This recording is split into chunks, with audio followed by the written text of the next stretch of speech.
All this week in London, a judge has been holding hearings on Britain's phone hacking scandal. Some of the stories we're hearing getting scarier by the day. Yeah, on Thursday, Harry Potter author J.K. Rowling, who knows about those scary stories, told how tabloid reporters frightened her.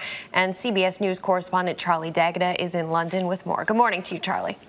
Good morning to you, Rebecca. Yes, at one point, J.K. Rowling said she wished she had a cloak of invisibility in order to hide from reporters.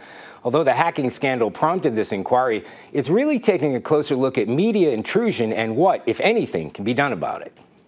She may have risen from obscurity to become one of the richest women in the world, but J.K. Rowling could never be described as publicity shy.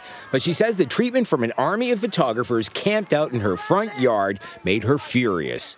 Well, there were two particularly bad periods where it really was like being under siege or being a hostage.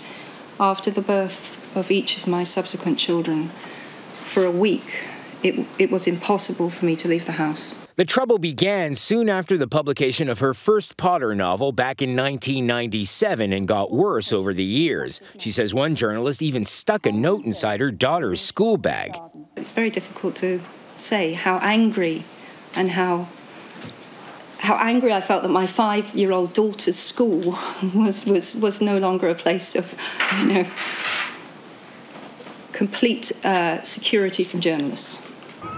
Actress Sienna Miller, former girlfriend of actor Jude Law, said media attention made her feel violated, very paranoid, and constantly anxious. I would often find myself, I was 21, at midnight running down a dark street on my own with 10 big men chasing me. And the fact that they had cameras in their hand meant that that was legal. She's already won a $160,000 judgment against Rupert Murdoch's News of the World newspaper to settle claims her phone was hacked. She says she now feels terrible. She wrongly blamed friends for leaking information to the papers. Having changed my number and being pretty convinced that it couldn't have been as a result of hacking, even though that was my suspicion, I accused my friends and family of selling stories.